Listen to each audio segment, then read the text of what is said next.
We talk about self-care on this show a lot, and one of the ways I'm able to better take care of myself is by finding ways to create more time, and I do that by knowing when to delegate. My assistant turned manager, Brandy, who has her own episode, by the way, it's number 53, knows all about that. The number one rule to delegating is knowing what absolutely needs to be created by you, and then knowing which things someone else might be better at, or which things someone else can do easily. And when I need something done outside of my and Brandy's scope, I use Fiverr. Fiverr.com is a super cool professional marketplace where you can find contractors all over the world to help you do the little things that you need help with, or that require a special skill set like creating podcast cover art. I use Fiverr for that all the time, and I've always been happy with the work. And each virtual professional on Fiverr also has comments and rankings so you can see who is consistently providing great work. It's a really wonderful solution to buy back some of my time and get the stuff done that I need to move forward on a project. If you're needing some more time in your schedule, I highly recommend finding ways to delegate and maybe finding your own virtual assistant, like mine was Brandy, who's now a manager, or copywriting, or maybe podcast cover art, or anything else that you might need that you should be delegating. I have my very own Fiverr link in the show notes that will take you right to it. So take a breath, click the link in the show notes, and spend that extra time for yourself. When I tell women set a bigger goal, I tell them to pick something that for them feels slightly scary or out of reach, or like I could never do that. Something that's exciting, that gets your creativity going.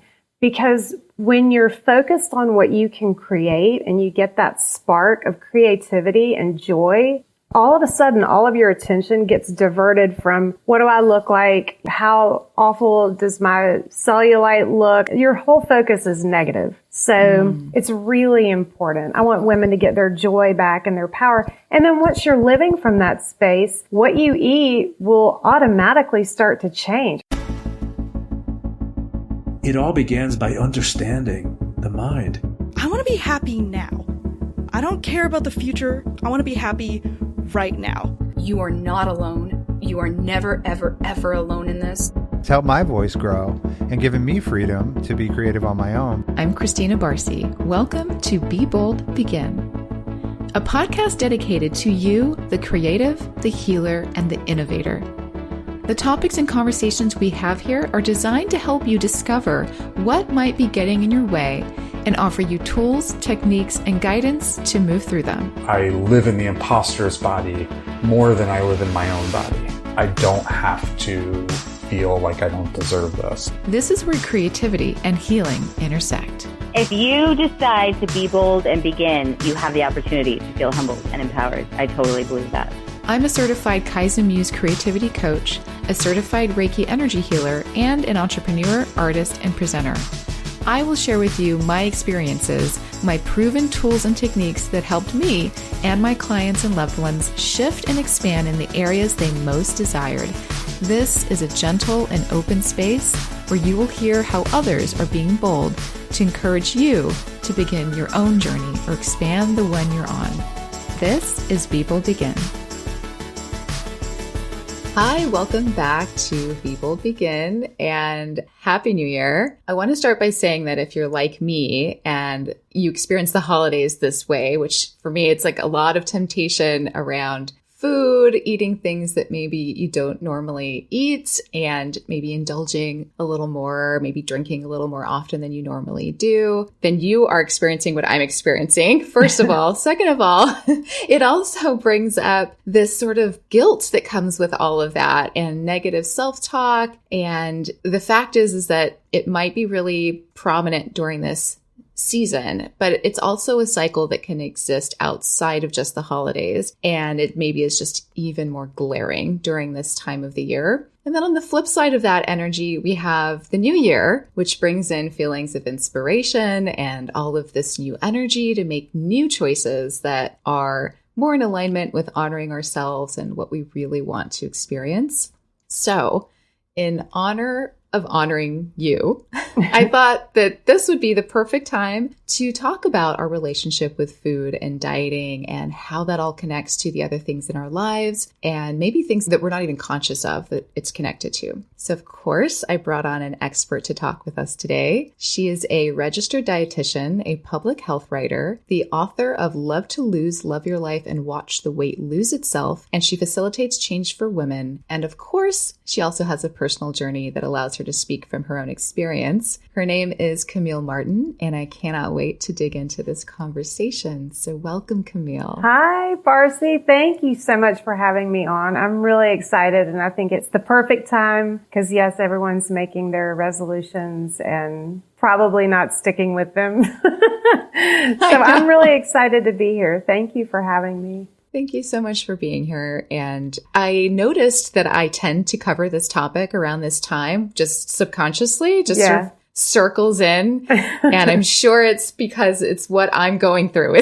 Right. Yeah, you're not alone. Yeah. I'd be curious to know, because you brought up resolutions, what the statistics are around people that create resolutions around this topic. Yeah. And then how long those resolutions are in place. Yeah. Well, I just wrote my first blog post of the new year about resolutions. And I usually do that every year just because so many people are, going full out, making hundreds of changes and then, trying to turn themselves into a completely different person, by February. So I was doing a little research on that statistic and I found one from Forbes magazine. I think it was only like 2 years ago, but they said 80% of resolutions fail. But what I thought was really cool about their article was that they listed several reasons why resolutions fail, but the main one was that the changes that people want to make were not backed up by a shift in mindset before they decided to make the changes. So it's got to come from within to start with. And it's funny, nobody wants to hear that because it's very alluring to just, have this, I'm going to do all of these things and then I'm going to turn into a different person and have this checklist and check it off every day. Here's what I did. But it really does have to start from way, way deep inside. And that takes a lot more work that's not always cut and dried, So I think it's harder for people. But once you embrace that and you start there, then, I always love that quote, a year from now, you'll wish you'd started today, So yeah.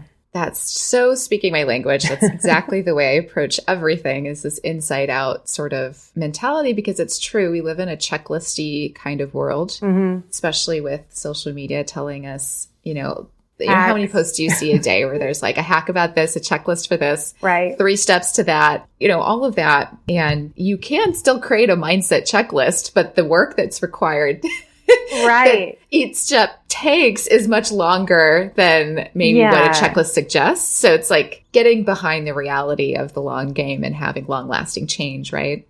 Exactly. Well, and there are certain tangible steps that you can take to help yourself get into a mindset shift. Like, for instance, I was saying in my post that if you carry yourself differently, just walking differently, looking up, looking people in the eye, holding your head up, that kind of a thing, and doing something small, like even just dressing up in the morning instead of slouching around in your sweatpants, which is really easy to do right now because we're all sort of housebound. But you don't realize how much those things affect how you feel about yourself, and how you feel about yourself changes how you see yourself, of who you are. So there are some definite steps you can take, but overall it's a mental shift, and that does take a lot of reflection and reading and people listening to your awesome podcast. These are great ways, to start seeing things differently. You just got to let those ideas sink in. Agreed. Thank you for that plug. Of course.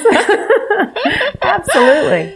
It's true though what you say about what we call I learned it in this way, what's called acting as if, so you're getting into the energy of what you want to feel like. And I'm a creativity coach, so there's a lot of play in what we do. And one of the exercises was to think of like a role model or someone you admire and like dress up like them.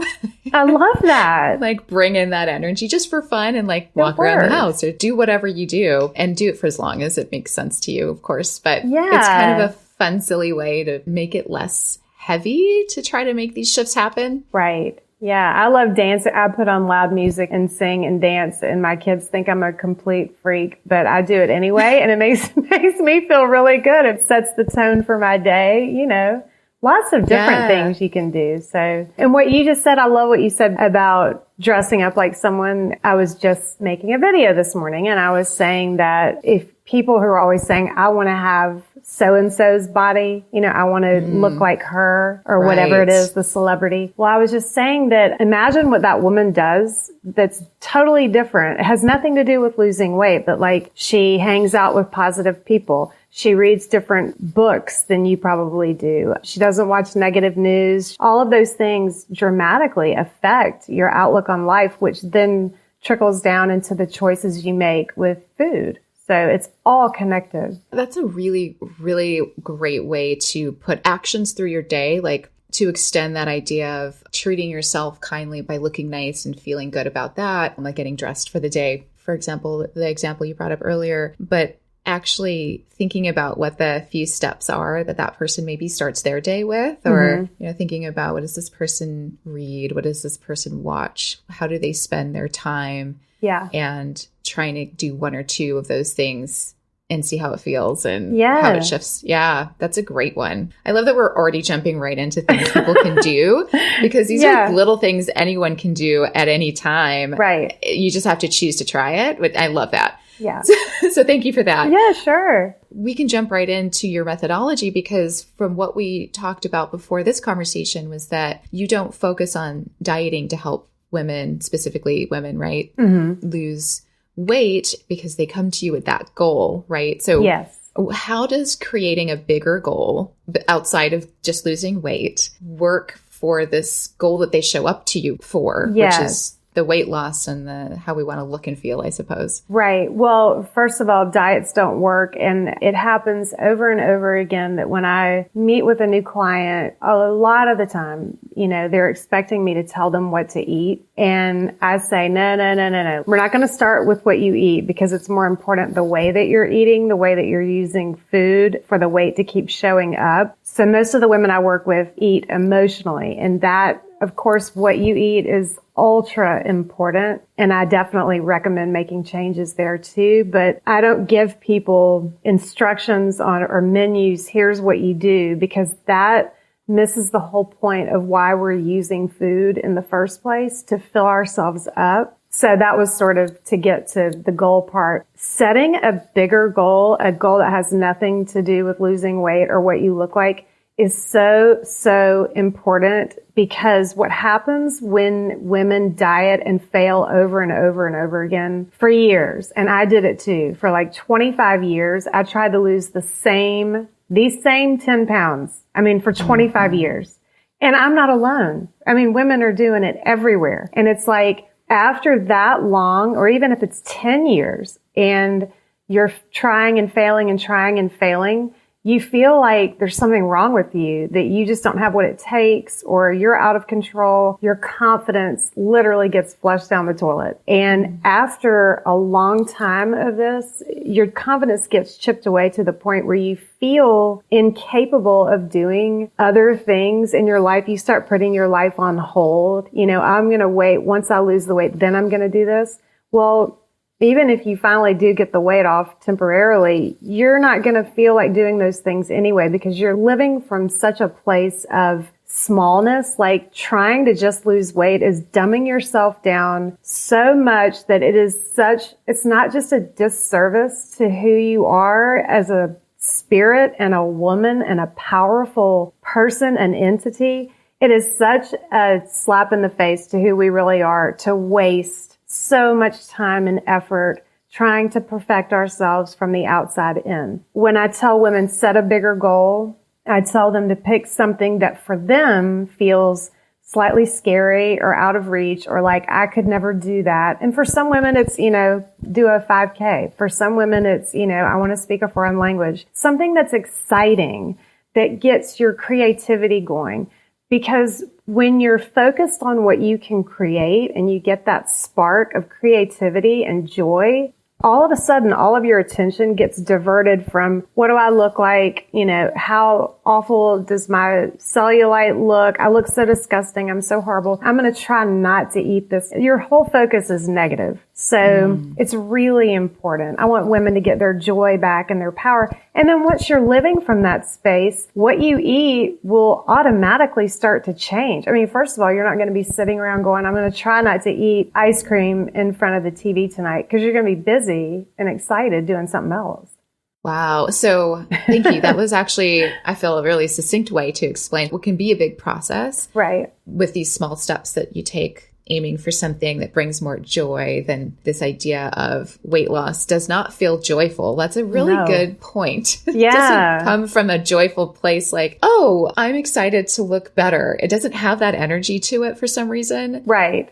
How do we shift into trusting that we will get there? And it's the confidence piece, right? It is. A lot of it is the confidence, which we don't have after dieting and failing. But I want to say one thing to your listeners. It is not a bad thing to want to look better and feel better in your body. And I totally get it. Women want to lose weight. I get it. I look down every day. It'll never leave me. You know, like, oh my God, what do I look like? You stand up out of your bed in the morning going, yep, it's still there. But we all feel these things. We're just like completely brainwashed by society. So it's not going to go away, and you're not superficial and whatever and self-absorbed to want to have your body look good. We were meant to live in healthy, vibrant, lean-toned bodies. And by the way, we have that underneath. You're never trying to go get another body. I think that's the way we think of it. Like, I'm going to bust ass, and then in February, I'm going to wake up and I'm going to have the perfect body. I'm doing air quotes for your listeners, but you already have that body, really. It's in there. You just have to let it emerge. And you can't do that by beating yourself. Beating your body into oblivion is not going to work. It just doesn't. It takes allowance and acceptance. I'm feeling everything you're saying, and because I've never really heard it said that way. I'm hearing it for the first time in a new way where you have it. You already have it. Yeah. And that's such a different feeling than trying to go get something that's somewhere out there, like that someone else has. And we also put all of these ideas connected to that, like, oh, well, their lives must be so much better than mine. And whether we actually say that consciously or not, it feels that way. Oh, yeah. We think everybody else has it all figured out. We think everybody else's life is better. Social media does not help with this at all. But yeah, everyone's coming from really the same place of hurt and pain and wanting to have better lives. There's no such thing as a perfect life. What I want women to get is that if you can embrace the idea that the body that you want is really already in there, and that you were born powerful, and if you start living into that, your body will adjust to match that, you know, and we're not living powerfully. We're wasting our lives, years of our lives, and our whole lives in some cases, dieting, trying to lose weight, the same 10 pounds. When I think back on it, it's just, that's why I'm doing this. I used to be really angry. Now I'm just trying to use that to help other women. But it's such a tragedy and a waste of time and beautiful women who could be out there changing the world, at least changing their own world, and the lives of other people around you will be changed when you start living that way. You're not selfish if you're a mom to want to go and have a new goal. And I don't know. I feel like society just does such an awful number on us. I don't want to be a negative person saying that, but it really is true, you know? It is. And I know that we all connect with that because we're all living in a place now in this time and space where we're exposed to everything. We see how everyone's perfect lives are right on social media, which is a total lie. And we all know that, but it doesn't change the way it feels just because we know that that's true. So I was an actress. I live in LA. And I was an actress first when I was first coming out here, and I was getting sent out for commercials that were more in the category of like modelly things. And you would have to show more skin. Like they would ask you to show up in a bikini or, oh my God. And I wasn't comfortable with that, but no. And I don't know if I would have been comfortable with that, even if I was totally confident in my body, but I definitely wasn't yet. And that wavers for me. Sometimes I am, sometimes I'm not. Right. And it just felt so inauthentic. But being in LA, like it really is this external influence that is compounded here, but it exists everywhere. I cannot imagine what it would be like. It's a real thing, but I actually stopped acting because it was just too much. I was like, I'm tired of being put in this box. I can't deal with everyone else's opinions about it. Oh, that must be so hard. Like just competitiveness and rejection and focus on what you look like to the exclusion of all else almost, you know? Yes. And it kind of speaks to this dichotomy of like, that's not why I was there. I wanted to be like this intellectual actress who got roles that were dynamic, which didn't really exist at the time. You know, everything was very two-dimensional. Well, and because you're so beautiful, like they're not going to pick you for something probably that's, you know, I'm sure it's hard. You really are. You're so beautiful. So thank you for saying that. Yeah. Well, inside mostly your spirit is so beautiful. It's obvious. The first moment I was talking to you, I was like, oh my God, I feel so like warm and fuzzy. I felt that way too. Thank you. Yeah. Thank you for that. I appreciate that acknowledgement very much because that is to me what matters more as well is like how we all feel together. And yeah.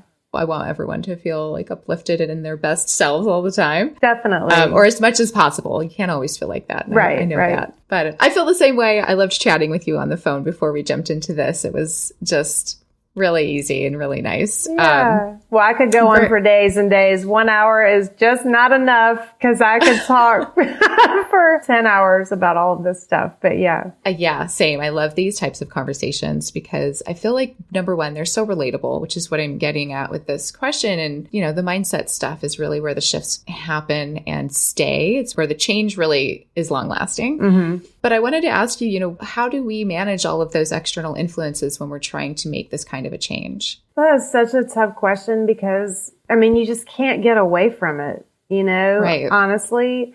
So I hate to be boring, but it really goes back to every single day you have to make the choices for you that set your mental and emotional environment up so that you're not as torn apart by it. So for example, back in my dieting days, you know, I didn't read anything inspiring in the morning. I rolled out of the bed. I mean, I was usually hungover. I don't drink anymore, but rolling out of the bed, 3 cups of coffee, run to work all day and, you know, go out for dinner after work, then try to have a workout. I don't know. I was just go, go, go, go. And I never had any self-reflection. I was always, you know, killing myself on a workout, you know, dieting, not eating. So now I wake up every morning, not because, oh, look at me, I'm so great, but I literally cannot start my day unless I have at least an hour of quiet time, reading something inspiring. I mean, I cannot imagine turning on the TV and looking at the news ever, not ever. And I think, you know, some people say, well, how do you know what's going on in the world? Oh, trust me, you'll know. You'll find out what you need to know. That's how I feel about it because it brings me down. It puts me in a negative space.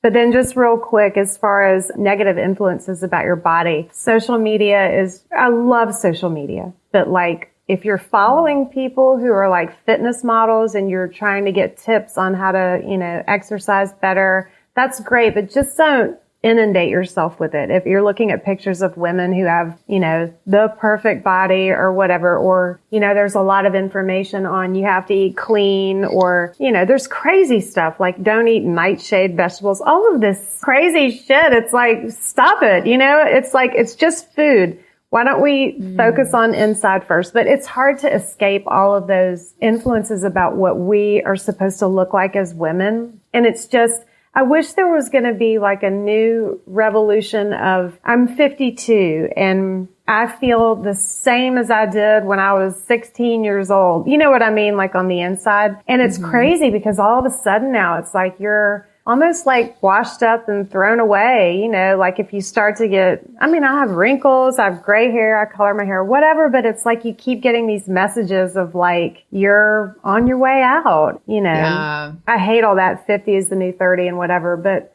it really is sad. It's like, I know now that I know what I know about being 30 and now 50. When I'm 70, I'm going to feel the exact same way as I do now. And I feel like we need to embrace the other women around us, especially who are older than we are, and quit being so judgmental about who got plastic surgery and who didn't. It's just heartbreaking, you know? Yeah. Yeah. It's so interesting. And like slow things change around you where your friends circle might change a little depending on your environment and how you start to change. And definitely. I feel like I'm just getting started. I just started my business 3 years ago. You know, every day it's something different. Some days are harder than others, but it's so much fun to like help other people. And I don't know, I wouldn't go back to 20 for all the money in the world. I was practically face down in a gutter, like drunk. You know? Me too. I mean, God, I was a total idiot and I didn't know what was going on. I had smooth skin and that's great, but I don't want to trade that for what I know now, you know? Totally. And someone literally asked me that question just a couple weeks ago. And we were talking about like, if you could be 20 again, I was like, I would never want to go back to that. I very much appreciate this time in life that I'm in now. It's so much better than any other time of life I've experienced yet. Yes. And statistically, just speaking about starting new chapters, statistically that happens after age 40. It's like 45 to 60 or when entrepreneurs, that's the biggest pool of entrepreneurship. Yeah. These are just things we don't talk about or know. And that's the truth, but we don't acknowledge that as much as maybe we should as a society. Yeah. So I think that talking about it in this way is really important so that people can hear it. Me too. And know that that's actually the truth. And I work on podcasts. So one of the guests we've had on another show that I work with brought on a couple of women in their 80s. Awesome. And they're the most energetic, vibrant women I've ever met in my life. And they are doing so much. It's so great. They're so in love with life. And that is... Yeah, they appreciate it. Yeah, it's like getting back to the core of what we're talking about, which is the mindset and how we want to feel. Mm-hmm. And, do they look like they're 20? Of course not. And they're not supposed to. Yeah. Exactly. But they are loving every second of their existence. Great. I love that. That's how I want to be. Me too. Yeah. So it's like, and I'm sure it took some time to get there.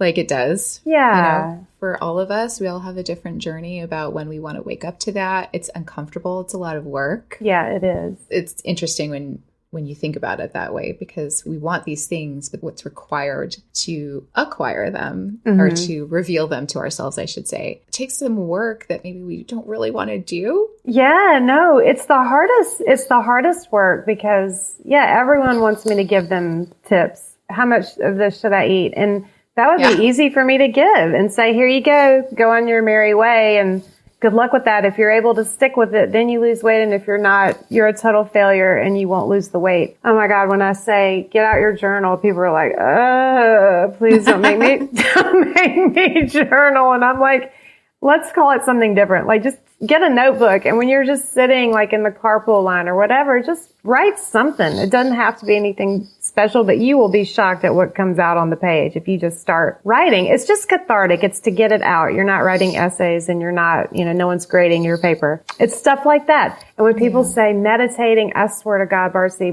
I cannot meditate. But what I can do is, I shouldn't say that. I don't really give it enough of an effort, but see, there it is. The effort to meditate. Yeah. But we all have something like that we're like, oh, I'm told this is good for me and I don't want to do it. Right. I just light a candle and I just sit, and look at the candle and reflect. I think that's meditation. Is a meditation. Yeah. Okay. Well, maybe I'm doing it then. Yeah. You are doing it. You are doing it. I think, and of course we all define this a little differently. There is a by the book meditation definition that I've read recently that differs from what I'm about to say, but I do believe that it is just focus, whatever that is. It can be painting, it can be reflecting, and gazing at a candle is actually really good for certain parts of your spirit and chakras and all that good stuff. So there's so many ways to tap in. Perfect. To that part of ourselves. I think that's the real goal, is to access that. I told someone to journal yesterday in a coaching session and in a consultation session, and they were like, I can do that. I could do that, I guess. I know. It's reflection is hard because we're always on the move or on the go, and a lot of it's painful, It is. We have to face ourselves. Yeah. Well, I got divorced a few years ago, and I used to hear people saying, "Oh yeah, well I'm divorced," and I'd be like, "Oh yeah, who cares?" And they, be like, "What's the hardest thing I've ever been through?" And I'm like, "Yeah, whatever." A lot of people are divorced. It's not that bad. It really was bad. It was like somebody died and I had to, grieve the death of the person I was to the person I am now, so, but there is a lot more inside of you than you think there is, but when you go through something like that, it sort of brings it up and it's painful, like to look at your past and to see what's happened and But it really all comes to a place of acceptance. Like, we're so hard on ourselves. I could look back through that process, and I had a therapist help me with this, but there were a lot of things in my past that I just had not dealt with, that I learned through them as a child, to just not deal with it and pick back up and keep moving. And that was something I prided myself on as a personality trait. I'm just going to get right back up and keep on rolling. And it's not a healthy thing. I don't know how I just got off on that.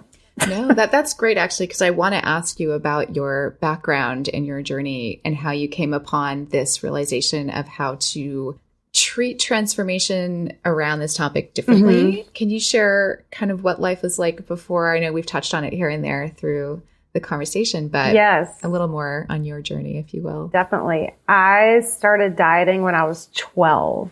So that is incredibly early. And I tried every diet. I went on every diet in the 80s. If you just Google it, and every diet that comes up, I went on all of those diets and none of them worked. I went to college and developed an eating disorder. Let's see, what else happened? Do you mind talking about that just a little bit? No, of course not. I don't mind at all. Because I think a lot of us don't really know what that means, and that there's a spectrum as well. And yeah, let's see. Well, so I was dieting and, taking diet pills and all kinds of crazy stuff in high school. But when I was in high school, living in my parents' house, there was a lot of structure, so I knew what to expect. I got up every day. I went to school, came home, studied, whatever. And so in the midst of this, I was trying to diet off. It really was probably like 5 pounds. It was ridiculous. Dexatrim, and all my friends were taking diet pills. So when I went to college, you're away from your environment, your little structured home environment. I did not know how to handle it. I was not prepared for it for a lot of reasons that I won't go into, but I started drinking heavily, just like everybody else around me, binge drinking. And then my emotional eating. So I guess I should go back really quick and say that the reason I was having problems with losing weight or gaining or with food really was that I taught myself how to eat to make myself feel better. So as a child, feeling alone and isolated and whatever, like nobody understood me, I would go in my room, lock the door, and take tons of food up there and just eat.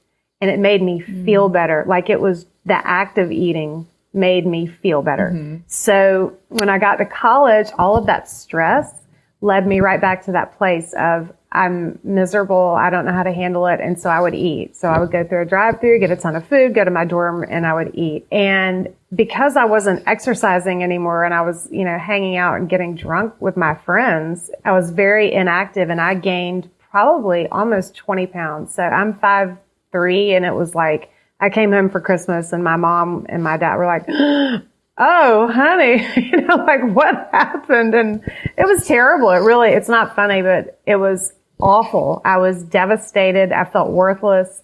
And so the only way that I could figure out how to get rid of it was to binge and purge.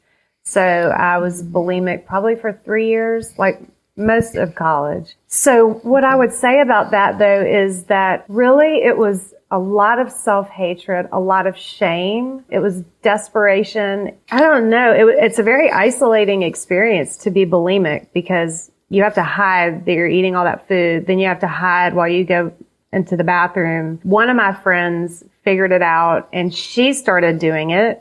So it was like we had this little secret thing that we knew what we were doing, but nobody else did. But I don't know. I really don't even know what else to say about it, except for that it was the most, I've never felt so depressed and low in my entire life. It's the ultimate self-abuse to eat something. It's food nourishes you, and then to violently, throw it up. So it was awful. Right. It was terrible. Thank you for sharing that part of the journey. I know that's not a fun place to go back to and try to recall. Yeah. Did you seek help, or was it something that you transitioned out of on your own? No, my mom found out what was going on, and she sat me down and said, we're going to get you some help. See, this is my pattern. She said, we're going to get you some help. And I said, nope, I don't need any help. I'm not going to do this anymore. And I quit. And I just, wow.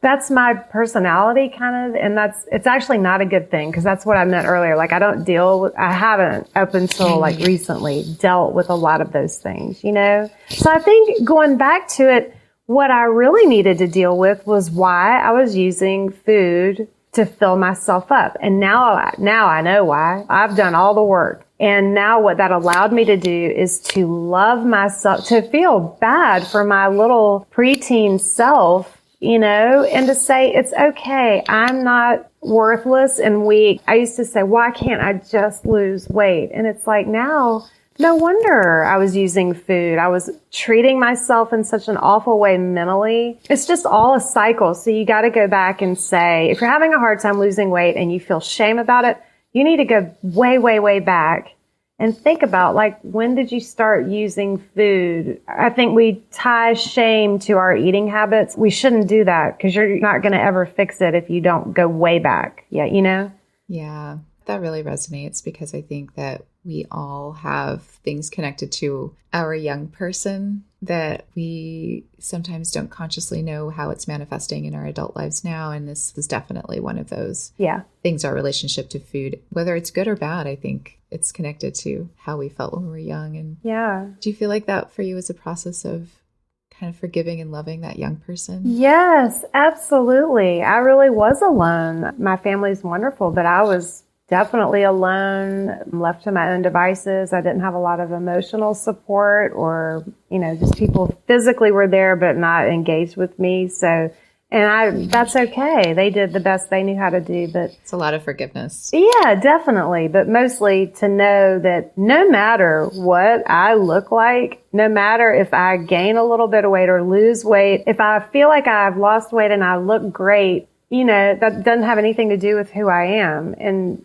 whatever my body looks like is just my body, and it's a reflection of what's going on inside of me. So if I don't like what it looks like, I have to go inside and say, what's happening right now that's making me make the wrong choices? So that's the key right there. That's really powerful to think of it that way and shift into asking that question in a way that is part of your habit. It's part of what you decide to do first. Yeah. Definitely. Yeah. That's a big one for people to hear, I think. I think so too. Yeah. Yeah. It definitely is inside out. Absolutely. 100% it's inside out. Yeah. So how did you come to that sort of realization and then wanting to build a life around this, really, because this is what you do now? Yeah. You write around food. You're a registered dietitian. You help women in this area. So how did that all start happening for you? Well, so it was probably in my mid-30s, early 30s maybe. I was so miserable from all of this torture of trying to diet and then obsessing about what I looked like and trying to lose that same 10 pounds that I literally sat on my couch in my little apartment in Atlanta and cried and just said, I can't do this for another minute. I just couldn't do it. And so I made a decision. I am going to stop worrying about what I look like all the time. I can't keep beating myself up like this. I'm going to stop worrying about what I'm eating. I'm not going to exercise. I'm just going to take a break from all of this. I was really afraid I was just going to start eating everything in sight and, gain tons of weight. But it was the opposite. When all of that resistance was gone, I felt literally the next morning I woke up and I was like, I could breathe. I didn't have to go on a 5-mile run. I didn't have to try not to eat all day.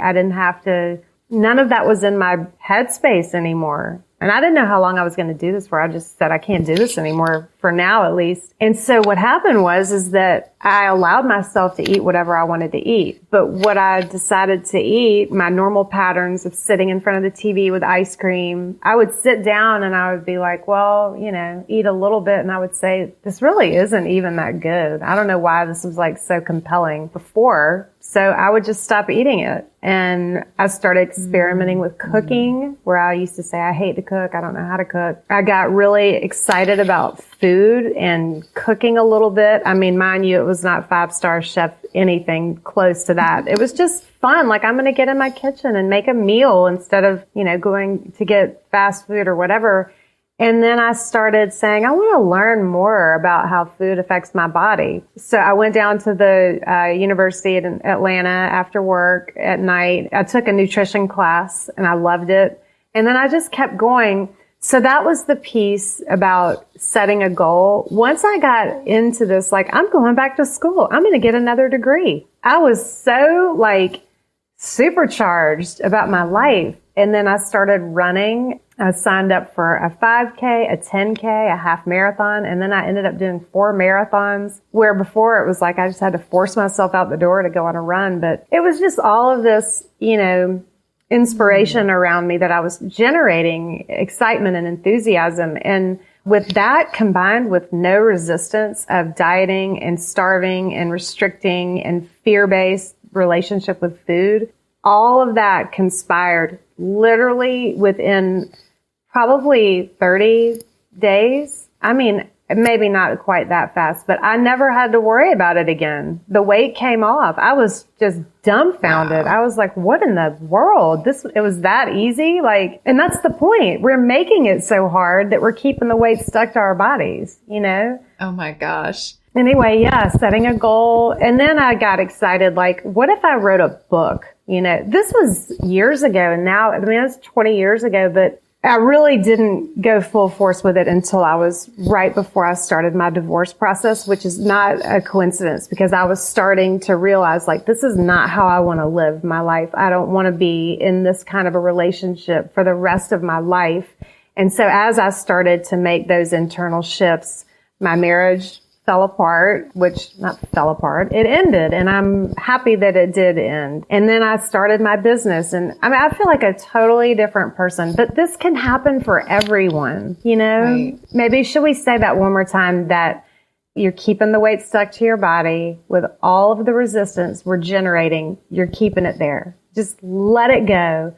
Seriously, let it go. You're not going to turn into some crazy, hideously unattractive person by letting yourself eat what you want to eat. You will know your preferences for food will shift and change without all of this shit we put on ourselves. I'm so fat, I'm so disgusting, I look awful, nobody loves me, and it's terrible. So that was a very convoluted way of saying all of that, but hopefully that helps the women who are listening to this podcast, because I want that for everyone, That's why I'm doing this. Yes. And it's for the men too, I have to say. Oh, yeah. Because I know so many men. No, that's okay. You work with women, but I know men listen to this too. And it's prevalent for everyone and anyone where we're having these messages. Women have been under the radar, or excuse me, not under the radar, but in the spotlight, I should say, around this kind of stuff for longer across the globe in society. But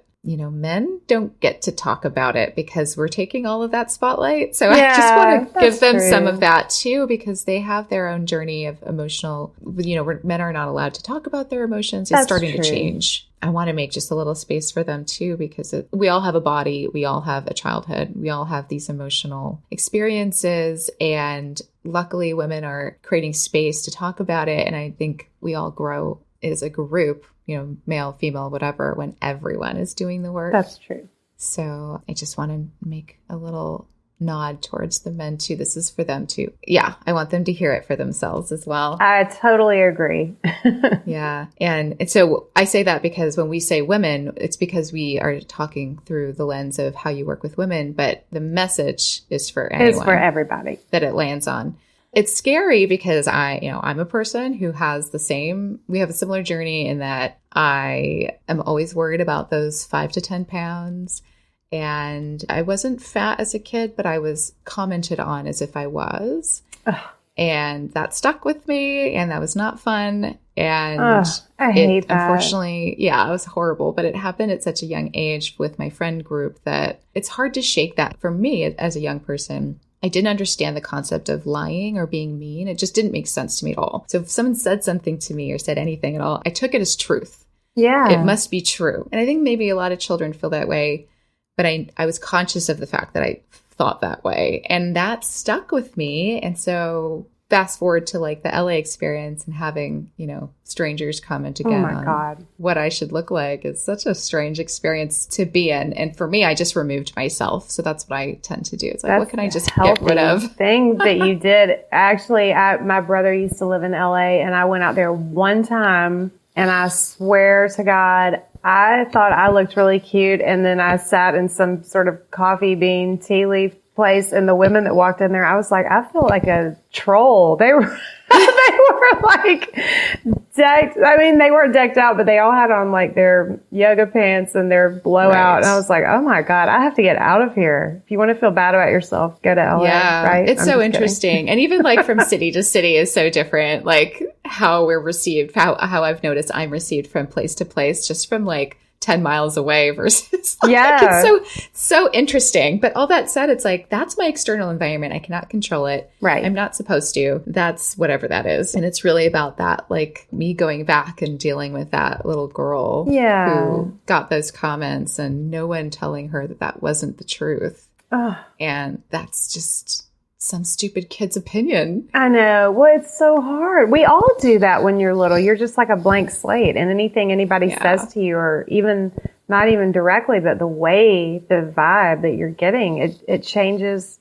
It makes you who you are. My dad was a very, very, nobody cares about the whole story, but he's wonderful. He works hard. He's so generous. He's very successful, but he is very hard on my brother and me, so much so that I felt like I couldn't do anything right. So as a result of that, I have organized my whole life. Now I'm getting better with this, but around everything being perfect so that no one can call me out, you know? So like I work on it. If I write a blog post, I'm like, can you just stop editing this thing and press publish? This is ridiculous. So we all take it all in and we absorb it. And now our kids have to deal with things people say, total strangers on their social media. And we need to have a shift again, I hope, to where people aren't afraid to put themselves out there, you know, for fear that someone's going to say, your post sucked. You know, and they might do that. But yeah, I don't want anyone to be afraid to put themselves out there and try. We need a lot more of that.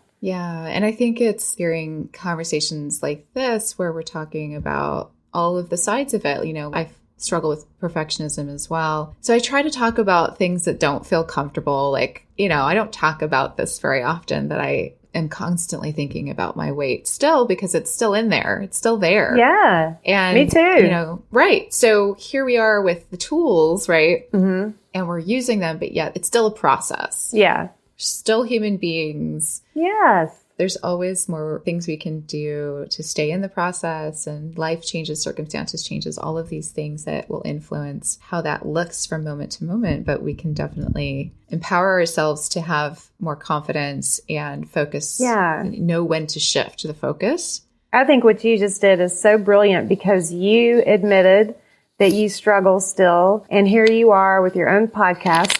I'm going to totally admit it and say that I still think about my body and what I look like, because it is burned into my soul. Right. But we need to tell other women, like, this is my whole career, is to teach women how to lose weight without dieting and to love themselves and set better goals. And I can be confident in teaching that and also coexist in a me that still struggles and that always does. We need to let people know that no one's perfect, no matter who they are or what they're teaching. Everyone is struggling. And I think that makes it easier for people to say, okay, well, I'm not the only one. Even she struggles with that. Or we need to all just be vulnerable, totally vulnerable, and use our stories to share, to connect with other people and help them feel okay.